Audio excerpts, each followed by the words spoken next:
누가복음 3장 2절부터 누가복음 3장 2절부터 9절까지 말씀 같이 읽습니다. 안나스와 가야바가 대제사장으로 있을 때에 하나님의 말씀이 빈들에서 사가랴의 아들 요한에게 임한지라. 요한이 요단강 부근 각처에 와서 죄 사함을 얻게 하는 회개의 세례를 전파하니 선지자 이사야의 책에 쓴 바 광야에 외치는 자의 소리가 있어 가로되 너희는 주의 길을 예비하라. 그의 첩경을 평탄케 하라.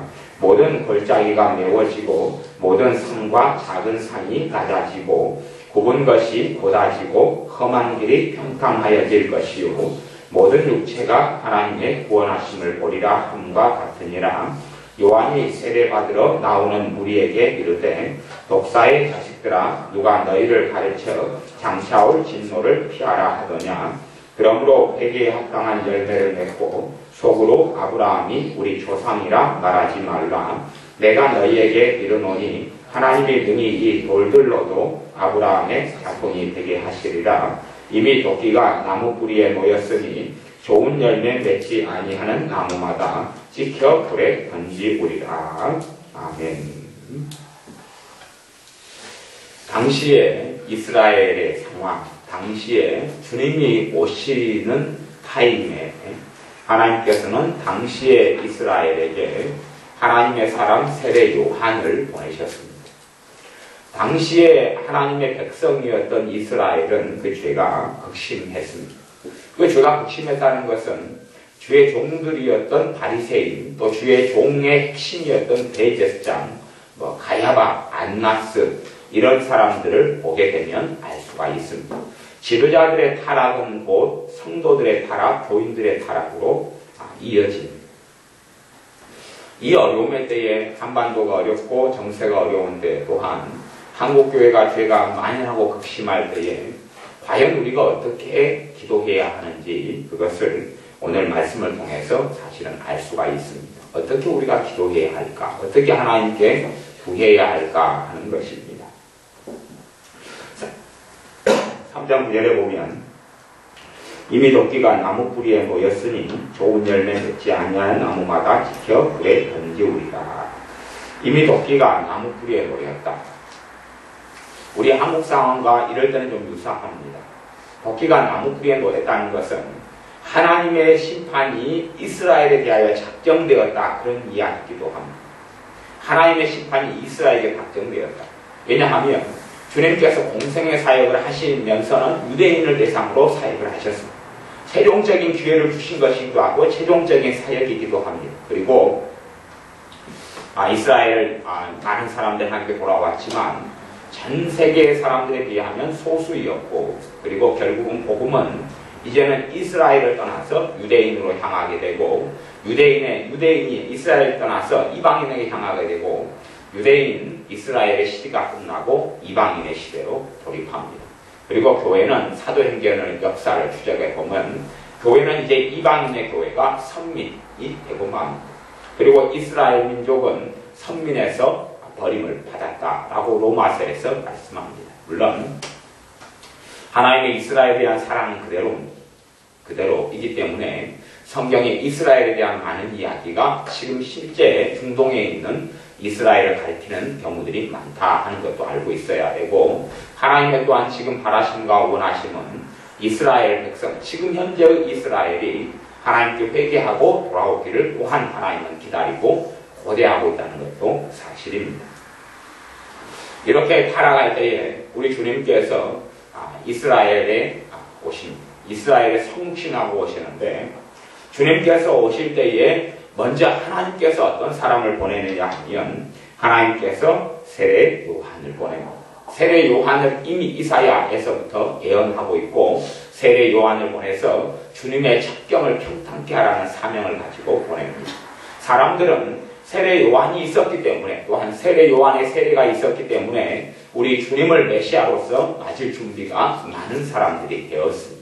많은 사람들이 주님을 영접하고 모셔드릴 준비가 되었고 심지어 사도행전의 기록들을 따라가 보더라도 아볼로 같은 사람이나 또한 에베소의 지역에 있던 12명 같은 경우도 이미 요한을 통해서 메시아 주님을 알고 있었던 것을 우리가 보게 됩니다. 그렇게 세례 요한의 사역이 우리 주님을 영접하고 모셔드리는 그러한 주춧돌이 되었습니다. 우리 한국에 정말 필요하다면, 한국교회에 정말 필요하다면 당연히 주님이 필요합니다. 참된 주님이 필요하고 참된 주님이 메시아로서 구주로서 역사하셔야 되고 주님께서 임금이 되시고 왕이 되시고 주님이 되셔야 합니다. 그렇다면 참으로 주님께 돌아가는 것이 회개인데, 참으로 주님께 돌아가는 것이 회개인데, 그렇기 때문에 세례 요한이 주었던 것이 무엇이라고 이야기하냐 하면 누가복음 3장 3절에 보면 요한이 요단강 부근 근처에 와서 죄 사함을 얻게 하는 회개의 세례를 전파했다. 회개의 세례가 참으로 중요하다는 것. 회개케 하도록 세례를 주었죠. 회개를 준비시켜서 회개를 통하여 유대인이, 이스라엘이 주님을 만나게 되었습니다. 지금의 우리의 상황에서, 지금의 우리의 현실에서 정말 필요한 것이 무엇이냐면 세례 요한이 필요합니다. 타락했고 완악해진 이스라엘 백성에게 세례 요한이 와서 주님을 예비시켰듯이 우리가 이제는 어떻게 기도해야 되느냐 하면 세례 요한을 하나님께서 세워주시기를 기도해야 됩니다. 세례 요한 같은 메시지를 가진 사람이 한국교회에 일어서기를 기도해야 합니다. 이것이 우리에게 남은 마지막 기도 제목이고 카드가 될 것입니다. 주님께로부터 마음을 돌이킬 사람, 주님께로부터 사람들의 마음이 돌이킬 수 있는 그러한 메시지를 가진 하나님의 사람 세례 요한이 한 명이든지 여러 명이든지 한국교회에서 일어나야 합니다. 물론 하나님께서는 그렇게 계획하셨을 겁니다. 많은 주의 종들을 부르시고 그 종들에게 에스더 같은 자리를 허락하셨을 겁니다.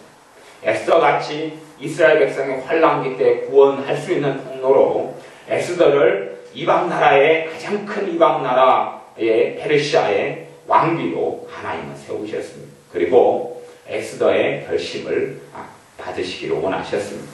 내가 죽으면 죽으리라, 내가 목숨을 걸고 그리고 하나님의 백성을 위하여 왕에게 나아가겠나이다 하는 그런 결단과 결심을 원하셨을 겁니다.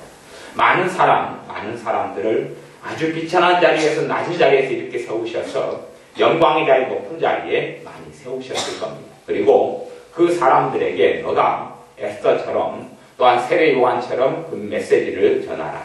회개의 메시지를 전하라 라고 부르셨을 겁니다.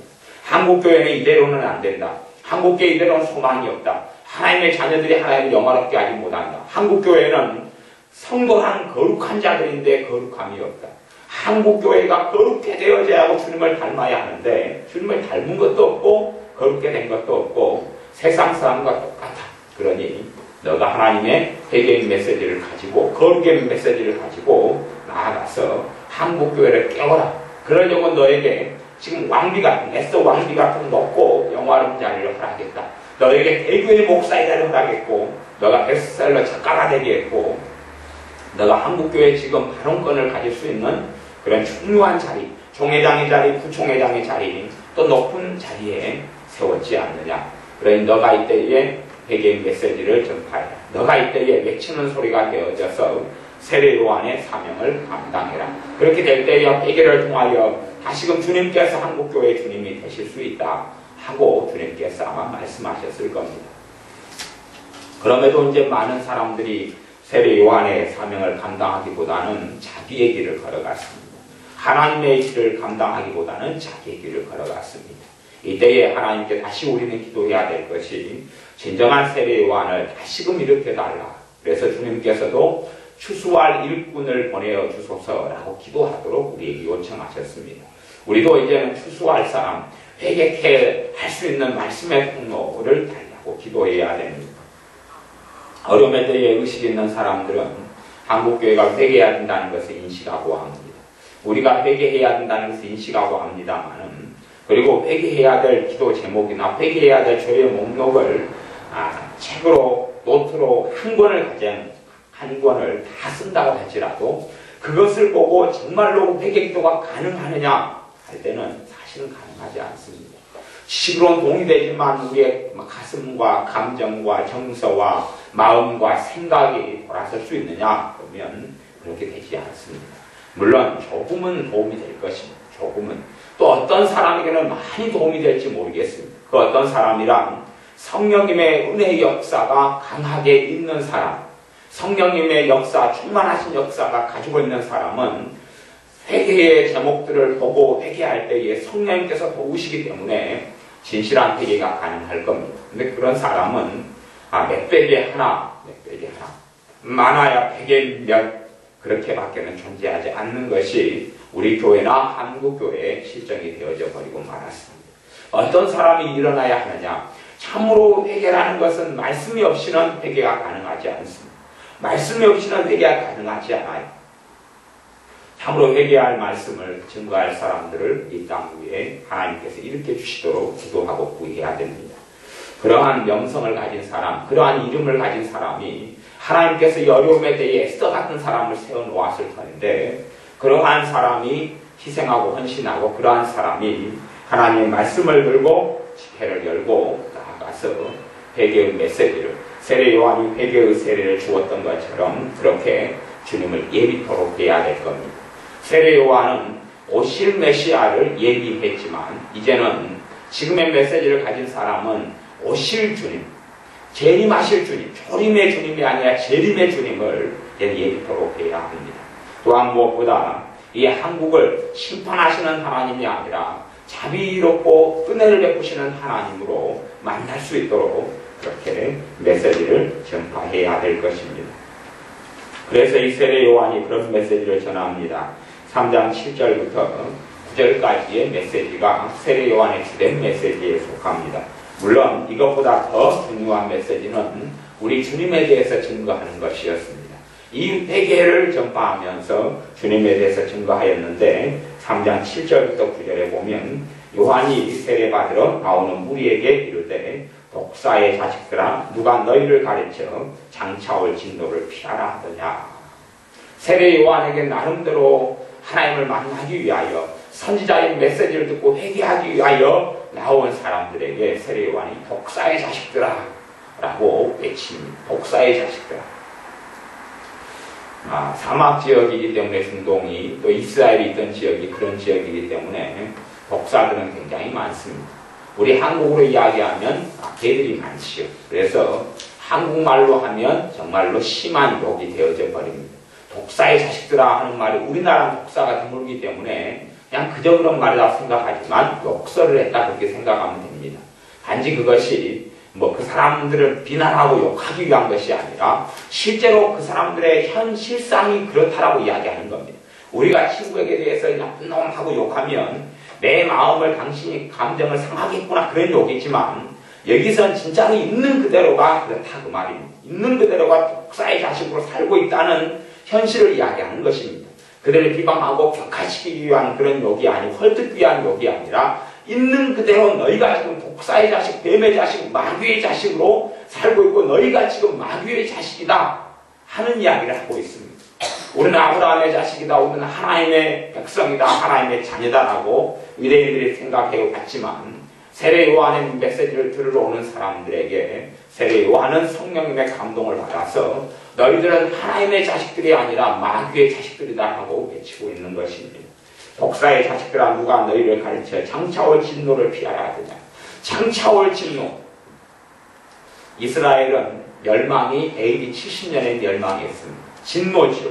마지막 최종적으로 이스라엘 나라가 진노해서 하나님의 진노에 이 돌 위에 돌 하나도 남김없이 무너뜨리우리라 하는 주님의 예언처럼 진노가 임해서 이스라엘 나라가 폐허가 되어져 버리고 말았습니다.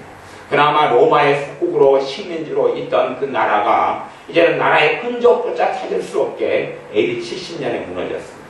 AD 70년에 무너졌고 그 AD 70년의 멸망 이후에 하나님의 은혜로 나라가 다시 조성되고 형성된 것이 48년, 1948년이다. 그렇습니다. 거의 연도로 이야기하면 1900년도가 넘어서서 거의 2000년 가까운 세월이 지난 다음에야 다시 기적적으로 나라가 다시 만들어졌습니다. 그런 기적이 일어났던 것이 그렇게 한 70년 이렇게 되어졌다 말할 수가 있습니다. 하나님께서는 정해놓은 임박한 진노가 있습니다. 유대인들에게 정해놨던 임박한 진노, 하나님의 백성이라고 했던 유대인들에게 정했던 임박한 진노를 피하라 하더냐. 이들이 회개할 때에, 이들이 하나님께 돌아올 때 임박한 진노가 피해집니다. 그러나 세례 요한 같은 하나님의 사람이 일어나서 말씀을 증거하고 전하지 않는다면 이 임박한 진노를 피할 길이 없어지게 됩니다. 단순하게 지식으로 알고 깨닫고가 아니라 참으로 하나님 말씀이 증거된 다음에야 비로소 사람들이 회개하고 가슴을 치는 성령의 역사가 나타나기 때문에 그렇습니다. 어떤 사람은 회개할 때에 골방에 들어가서 회개하라고 이야기하지만 골방에 들어가 회개할 수 있는 사람은 성령의 역사가 있는 사람, 혼자 기도할 때 성령의 강한 역사가 임재와 있는 사람이 골방에 들어갈 때는 그만한 열매를 맺을 수 있을지 모르겠습니다. 그러나 혼자 기도할 때에 혼자 그 사람의 삶 속에 성령님의 역사가 없는 사람은 혼자서는 사실은 가능하지 않습니다. 성냥개비 하나로 장작개비 하나로 불을 붙이려 해봐야 쉽게 장작개비의 불은 꺼지고 맙니다. 그렇기 때문에 많은 사람들이 모여서 집회로 모이고 그 가운데 성령의 놀라운 임재와 역사가 있을 때에야 비로소 사람들에게 통회와 회개와 자복이 일어납니다. 과거에 사무엘 시대 때에 엘리제장 시대 이후로 하나님은 이스라엘을 블레셋을 통하여 심판해 오셨고 그런 연수가 20년이 흘렀습니다. 그리고 20년이 흐른 다음에 하나님께서 사무엘 선지자를 일으키셨고 사무엘 선지자가 미스바로 모이라 라고 회개의 메시지를 전하고 거기에서 이스라엘 백성은 하나님께 돌아왔고 그리고 하나님께서 블레셋에게 승리를 허락해 주셨습니다. 니느웨가 범죄하고 하나님의 심판의 직전에 놓여 있을 때에 하나님께서는 선지자 요나를 보내십니다. 그리고 요나에게 심판의 메시지를 주시고 회개의 메시지를 전하게 하십니다. 물론 심판의 메시지입니다. 그런데 요나의 심판의 메시지를 듣고 니느웨는 하나님께 돌아오고 회개합니다. 얼마나 강력한 성령의 임재와 역사가 있는 메시지였는지 그 메시지를 하루 동안 듣고도 왕부터 시작해서 모두 다 회개하고 하나님께 나오는 것을 볼 수가 있습니다. 이번에 최근에 소식에 전에 대기도 5월하는 박사님이 한국에 와서 회개의 메시지와 심판의 메시지를 같이 전했던 일이 있습니다. 그 5월 박사님의 소식을 들어보니 케냐 대통령이 5월 박사님에게 집회를 열어달라. 이 케냐의 위급한 상황과 케냐의 심각한 일을 위하여 하나님께 돌아갈 수 있도록 집회를 열어달라고 요청했다고 그럽니다. 그리고 대통령의 주관으로 대통령 비서실장, 국무총리들이 모여서 집회를 도왔고 그리고 5호 박사님 모셔서 집회를 열었는데 200만 명이 모였다고 그럽니다. 그것이 11월 19일부터 27일까지가 있었던 케냐의 대부흥 집회라고 그럽니다. 200만 명의 대통령의 주관하에서 5호 박사님 모시고 모이고 수많은 사람들이 거기서 회개하고 예수를 영접하고 주님께 돌아왔다고 그럽니다. 그렇게 5호라는 하나님의 사람을 주님께서 쓰고 있습니다. 물론 그가 한국 사람이 아니고 흑인이고 케냐 사람이지만 잠깐의 하나님의 감동을 받고 메시지를 가지고 한국에 와서 전하고 갔습니다. 물론 그런 선지자가 중요하긴 하지만 그런 자기의 사명을 가지고 전했을 뿐이고 한국에 있어서 전폭적으로 사역하는 선지자는 아닙니다. 그러니 한국에 있어서 세례 요한을 이렇게 달라고 하나님께 기도해야 합니다. 하나님께서 이 한국 민족에게 심판을 유보하시고 기회를 주시고 얼마 동안 시간을 주실런지는 모르겠습니다. 니느웨 성 같은 경우는 하나님께서 40일 동안 시간을 주셨다. 40일이 지나면 멸망하리라. 40일이 지나면 멸망하리라. 그랬는데 그들은 그 40일의 시간을 사용했고 니느웨는 하나님의 심판을 모면했습니다. 역사 이래로 사람들이 회개할 때 되면 하나님의 말씀을 가진 사람, 대언자, 하나님의 메시지를 소유한 사람이 역사의 무대에 등장할 때에 그 나라의 하나님의 심판과 징계는 이렇게 없어졌던 것을 보고 오히려 하나님의 은혜가 임했던 그런 일들이 있습니다. 미국이 가장 극심하게 타락하고 악해졌을 때에 하나님의 많은 사람들을 보내셔서 하나님의 메시지를 가진 사람을 보내셔서 그들을 회개케 하셨고 또한 영국이 타락했을 때 존 웨슬리를 보내셔서 영국을 돌이키셨던 하나님, 그런 하나님의 역사가 각 시대마다 있었습니다. 또한 이스라엘 백성이 타락했을 때 하나님께서는 그의 사람을 보내셨고 또 느헤미야 시대 때는 에스라를 보내셨고 느헤미야를 보내셔서 그들이 하나님께 돌아와 회개하게 했습니다. 그러니 우리도 이러한 세례 요한 같은 하나님의 사람을 이 땅에 보내달라고 기도해야 됩니다. 이 땅에 보내주셔서 그 메시지를 전할 수 있도록 회개의 메시지, 거룩의 메시지 또한 참된 복음의 메시지를 전해서 사람들을 회개하고 하나님께 나오고 진정한 회개가 그 말씀을 통하여 일어날 수 있도록 무엇이라 말해도 말씀 없는 성령의 역사는 별로 없습니다.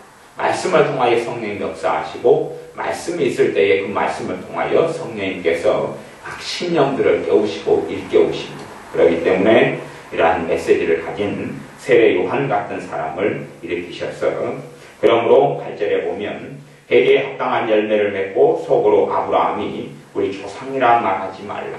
너희가 아브라함의 자손이고 하나님 백성이라고 이야기하지만 너희가 회개에 합당한 열매를 맺어야지. 회개에 합당한 열매, 삶이 하나님을 영화롭게 하지도 않고 하나님을 경외하지도 않고 하나님을 위하여 살지도 않고 하나님의 영광을 위하여 살지도 아니하면서 너희가 하나님의 자식이라고 하나님의 자녀라고 생각하느냐? 그렇게 하지 말아라. 하나님께서 능히 돌들로도 아브라함의 자손이 되게 하실 수 있다 라고 세례 요한은 선포했습니다. 이미 도끼가 나무 뿌리에 놓였으니 좋은 열매 맺지 아니하는 나무마다 지켜 불에 던지우리라. 우리 한국에는 이제 도끼가 나무 뿌리에 놓였다 그렇게 말할 수 있습니다. 한국 교회가 좋은 열매를 맺지 아니하면 지켜 불에 던지우게 될 것입니다. 그러니 우리가 회개하면서 우리가 기도를 모아야 할 것은 하나님의 이런 사람, 세례 요한 같은 하나님의 사람을 보내셔서 그런 사람들을 일으키셔서 각 교회에서, 각 처소에서 또한 정말 크게 대집회들이 서울 같은 데서 열어지고 그런 집회에 사람들이 몇 주씩, 몇 개월씩 모여서 회개하고 인생과 산을 바꾸는 그러한 역사가 나타나기를 기도해야 될 겁니다. 우리는 예배를 드리고 말씀을 보면서 압니다. 이렇게 내가 살아야 되겠구나. 이렇게 내 생각과 마음과 삶을 바꿔야 되겠구나. 하지만 결심하지만 되지 않습니다. 많은 경우에 가능하지 않고 되지 않습니다.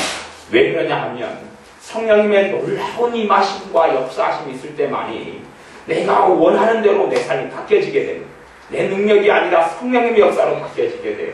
그런데 작은 이런 예배나 작은 집회나 아니면 말씀이 부족한 이런 집회나 예배를 통해서는 그런 성령의 놀라운 역사가 없습니다. 없어요. 있어도 조금 있고 말아요. 결국은 성령의 역사 없는 것에 우리는 결단하고 결심하고 나를 바꾸려고 내 의지를 어떻게 하려고 하는데 그것으로는 사실은 사람이 바뀌지 않는다는 것입니다. 사람이 바뀌려면 성령이 임하셔야 합니다. 사람이 바뀌려면 성령의 임재하심과 충만하심이 나타나야 합니다. 사람이 바뀌려면 성령의 역사하시는 회개가 터져나와야 합니다. 그럴 때에 삶이 기경되고 마음이 기경되고 인생과 사람이 바뀌어집니다. 그러한 하나님의 말씀, 성령님께서 사용하실 수 있는 말씀을 가진 사람이 한국교회에 일어나도록 우리가 기도해야 합니다. 기도하겠습니다. 아버지 하나님이 어려움의 때에, 한국의 절망의 때에, 한국의 눈물과 시련의 때에 어떻게 해야 될지 말씀을 통하여 우리에게 이미 가르쳐 주셨사오니 우리에게 주님 세례 요한과 같은 하나님의 사람을 교회 속에 세워주옵소서. 회개의 메시지를 가진 사람, 거룩의 메시지를 가진 사람, 참된 진리의 복음을 가진 사람을 세워주셔서 이 메시지가 한국 교회 믿는 자들의 가슴을 송두리째 찔러 쪼갤 수 있도록 성령님께서 역사하여 주옵소서. 그리하여 이 교회가 하나님께 돌이켜서 마지막 기회를 얻을 수 있도록 축복하여 주옵소서. 예수님의 이름으로 기도하옵나이다. 아멘.